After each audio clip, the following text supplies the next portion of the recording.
Hey guys, welcome to another reoccurring episode on TRT the podcast. This is going to be our Q&A. It's going to be popping up here and there. We've had some people throw in some questions and we're going to be answering them one by one. This episode of TRT the podcast is brought to you by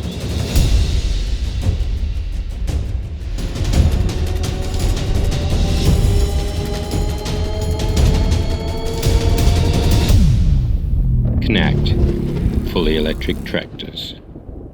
G'day guys, welcome back to another episode, a Q&A episode of TRT the podcast.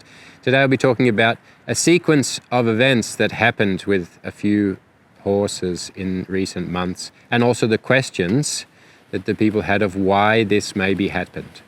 I want to talk to you about talented horses and giving them the time. Why it's important is because often we have a talented horse that can seemingly do everything or learn everything easily. And when you have a horse that has a natural aptitude for learning, he maybe has a lot of physical talent in the body, which makes the job very easy for him. We can often try things, do things, skip things, feeling that he's just able to perform the certain exercise or the thing we're trying to teach him. And then, of course, we are not going through the process, the same process as we would if we had a difficult horse. If you have a difficult horse and he's maybe not learning something so quickly, or for instance, you are, as I experienced recently, a horse with the flying changes. If they don't have a great canter, we then work on the great canter. We work on the steps in teaching him counter canter. We work on the steps in perfecting the transitions, trot, canter, canter, trot, walk, canter, walk. And we really explain what the elements are involved in completing the end task, the flying change. And when you have a horse that finds the canter difficult, they force you then to work on that element and to really get the horse to understand what it is. What is that basic gait? How's the sensation and the feeling in the body? What is the step leading up to being able to make a simple change? What is the conversation, the language, the dialogue, the vocabulary we use in to communicate that to them? And through that process, we make everything very clear. And we know with a horse that's not that talented that if we go the next step, we can feel already that that's probably going to fail. So we're going to work more on this step before we go to the next one. When we have a talented horse, sometimes we have already the feeling like, oh, I could just throw in a flying change here. And of course, because the horse maybe has the natural talent, the natural ability, he's intelligent, he has a feeling of a good sequence of movement, a good symmetry naturally in the body, we can fall into the trap of just doing something or just asking something. And then, of course, what happens is maybe he does it the first time and we give him the reward and we go along and then we think, oh, he can do that one flying change. Now, let's just try the fours. Oh, that's really good. And now we go 2 days later and we just did the fours, the threes, the twos. And, I just went on the diagonal. I just thought, oh, I'll just throw in the one tempies. And he just did 15 in a row, first time. And then we get further down the track.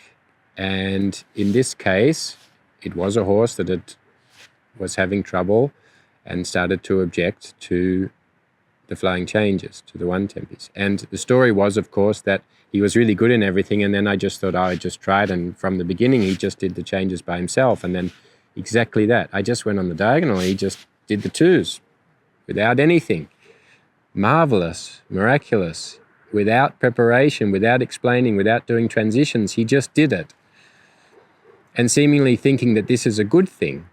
But of course, without that preparation, without the explanation, without building up the steps in order for him to understand that, as time rolls on and as the expectation builds up, the expectation might be then, okay, now you're going to perform this difficult sequence of movements in an environment that is also going to be challenging with high expectation. And then the combination of those things makes the initial exercise difficult because they don't really know it yet.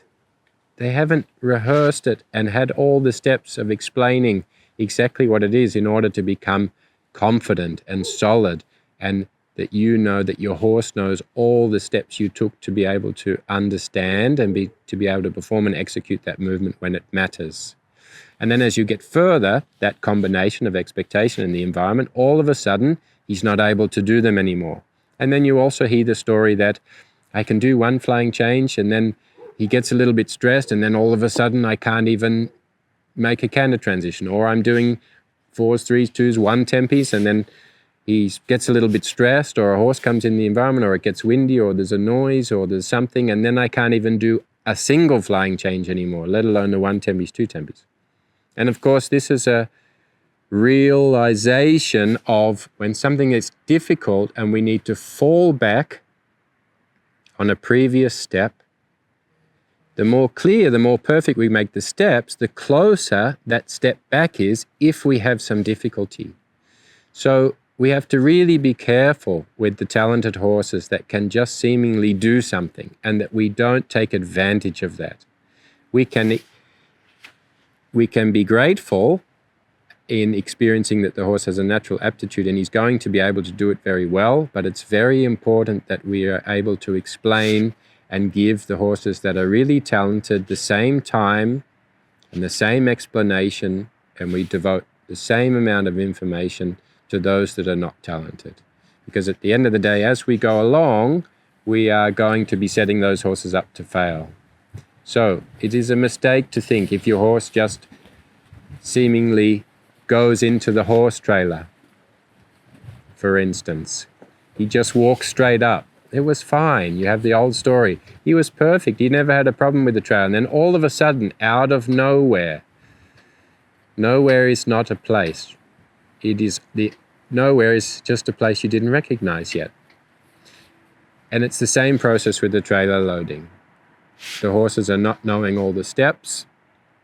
They have a natural disposition for being comfortable and saying, okay, this seems okay, I just go in. And then later on they have to deal with the real aspects that are involved in traveling, in the experiences of the environmental things that go on when you're in a trailer, the movement, the touch, the feel, the balance, the noises from outside, the noises from inside, triggers that can get the horses to be uncertain and insecure.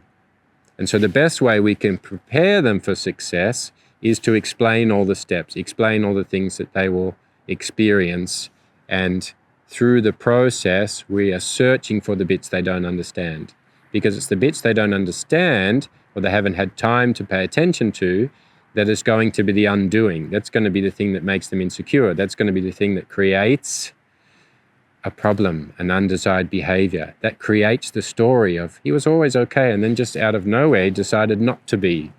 They don't just decide not to be. It's a process of them having a lack of information. So when the information stops, the frustration starts, or the fear. And so it's really important, the same way as we're teaching an exercise, for instance, flying changes or a horse going on a trailer, that we really teach it. We shouldn't be putting ourselves under a time pressure of thinking, oh, he just goes on, so I just put him on. Oh, he just does the changes, so I just let him do them. And then later on realize that they're not really on an aid that he understands. And so therefore you create problems as you go further down the line. And this fits with everything we are doing with the horses, everything we are teaching them, every interaction we have. If we are not taking the responsibility to teach them exactly what it is and making sure that they understand the steps in how they got to where they are and what the expectation of the thing we ask them to do is, we can only expect that at some point it's going to fall apart.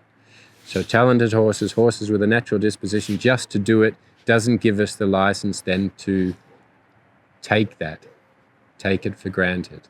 Go through the process, teach your horses how to be able to manage themselves and explain to them what it is we want for them every step of the way. And then the last step, when it counts, you know they're going to be comfortable and confident and have the ability to deliver it in the best way they can.